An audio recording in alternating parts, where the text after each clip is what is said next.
¿Qué pasa, majetes? ¿Cómo estáis? Buenos días, buenas tardes, buenas noches, sea la hora que sea a la que veis este vídeo o este canal. Hoy es un día especial. Hoy vamos a analizar no un juego de PC, que es lo que normalmente hacemos en el canal, tanto en el mío como en el de Star Wars, sino que vamos a ir a un juego de consola, y no uno de una cualquiera de las de hoy en día, sino uno clásico. Estamos hablando no de un juego, sino de tres. La trilogía de Star Wars para la Super Nintendo.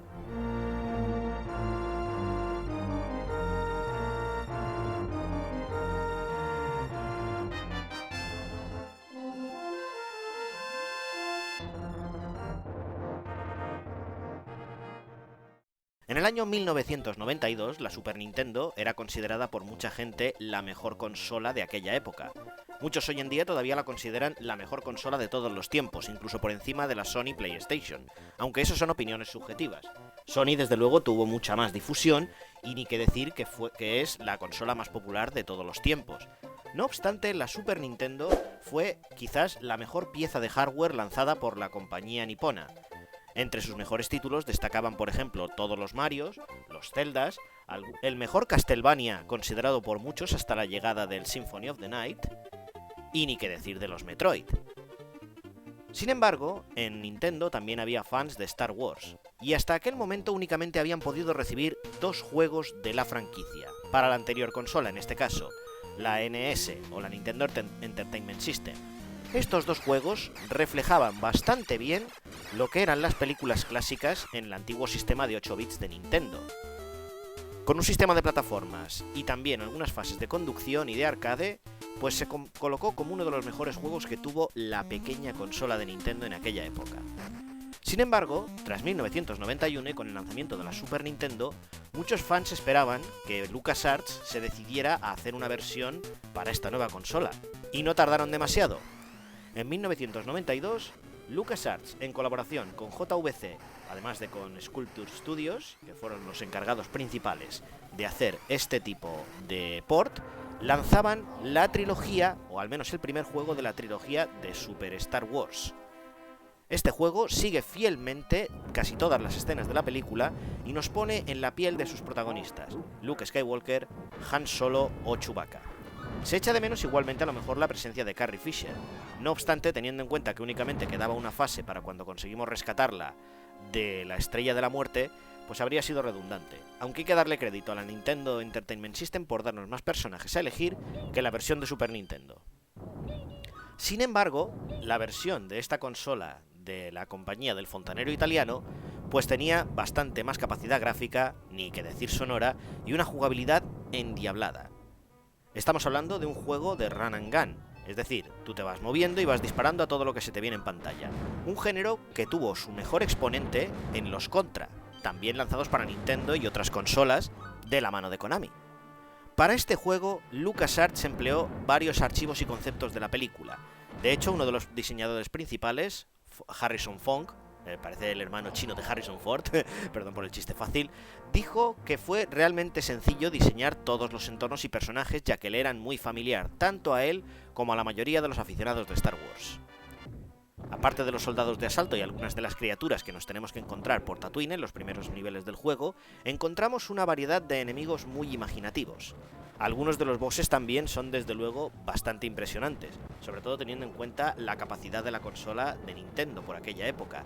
Son unos sprites, como podéis ver, enormes, que quitan el hipo de verlos, y ni que decir también que eran coherentes con lo que te podías encontrar en distintos escenarios.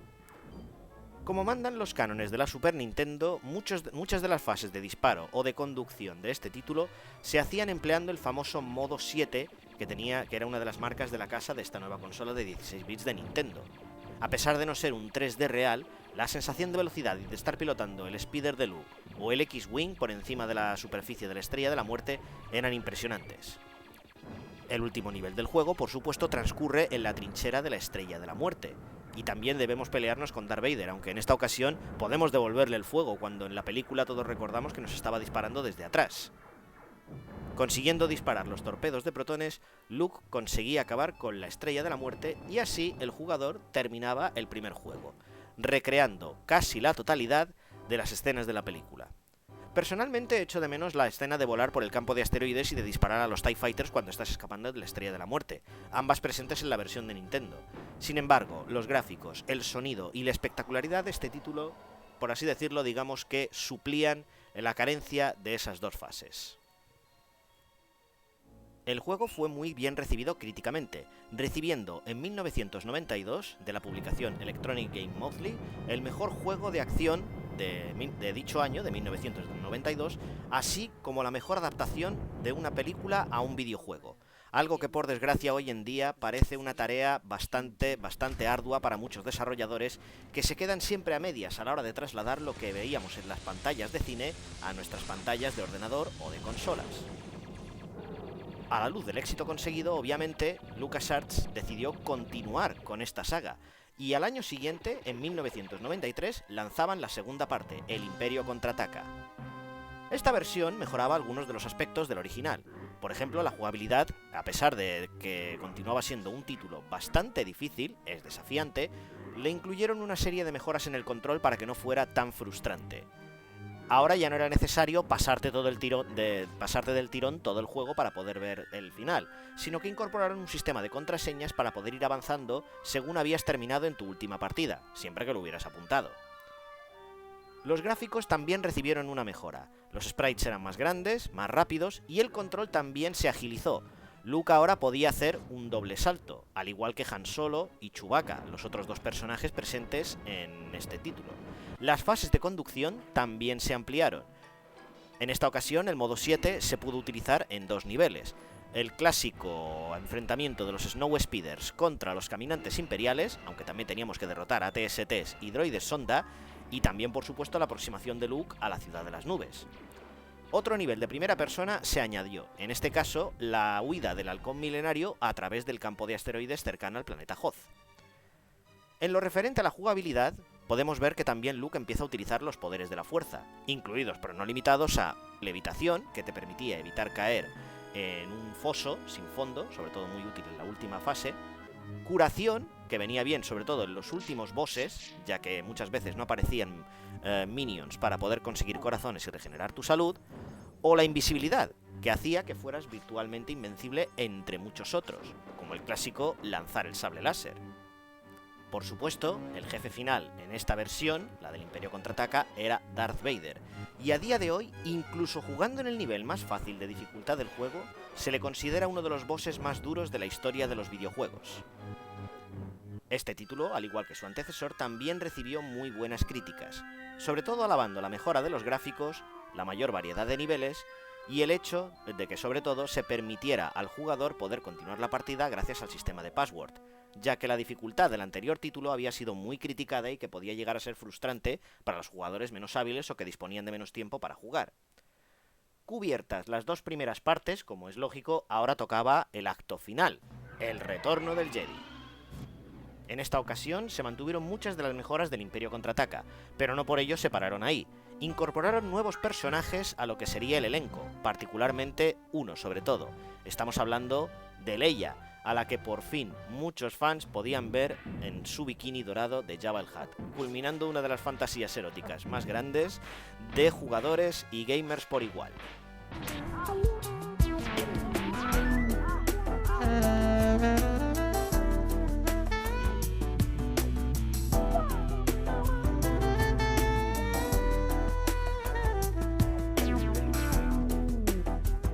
En el ámbito técnico se mejoraron también las fases de modo 7. En esta ocasión era el halcón milenario el que tenía que hacer todo el trabajo a la hora de encargarse de los cazas TIE en la superficie de la Estrella de la Muerte y también conseguir destruir el reactor principal cuando tenemos que introducirnos por la superestructura. A pesar de que era una técnica bastante avanzada por aquella época, en este juego ya se está utilizando al 100% la capacidad del modo 7 de la Super Nintendo. Y se nota, porque parece ser que la distancia de dibujado a la velocidad que avanzaban los frames, pues no era muy lejana y en más de una ocasión podíamos llegar a darnos contra algún tipo de pared u obstáculo mientras volábamos hacia el interior.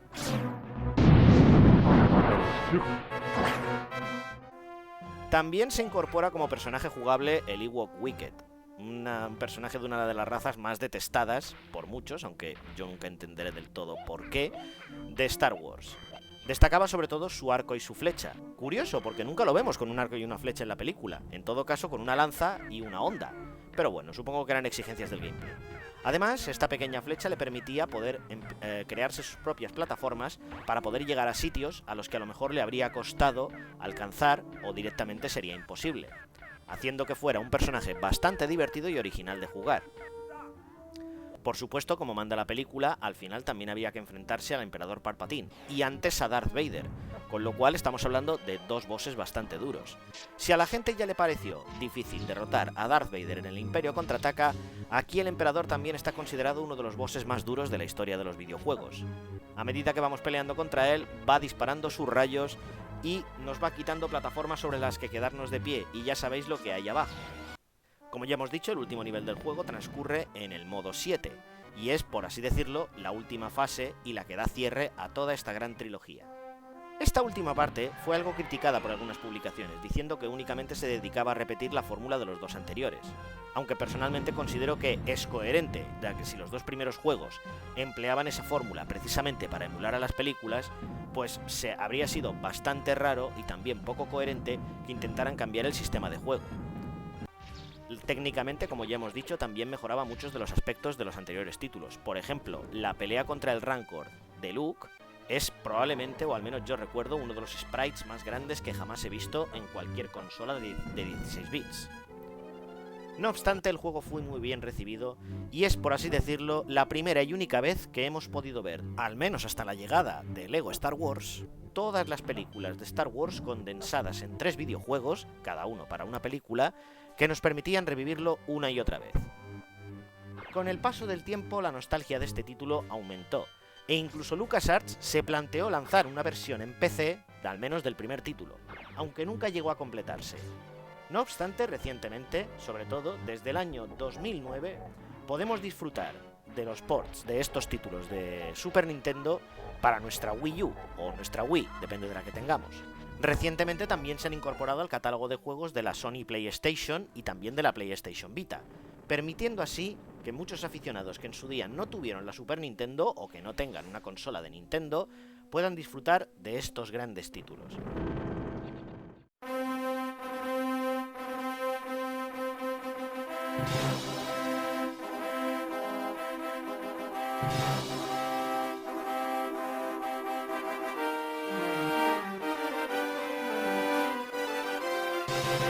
Si tenéis una Wii U, o una Wii, o una PlayStation 4, o una PlayStation Vita, son títulos que deberíais probar, sobre todo si sois aficionados a Star Wars, porque son de los mejores que nos permiten revivir desde nuestro mando de consola las hazañas de Luke Skywalker, Han Solo y la princesa Leia.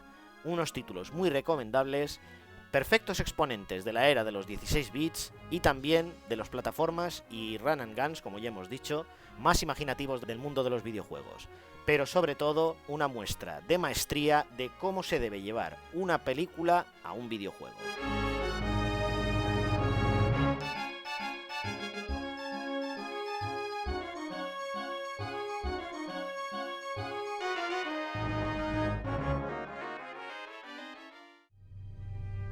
Your path is at a moment of change. Jarek, the man who murdered your father, is a great evil.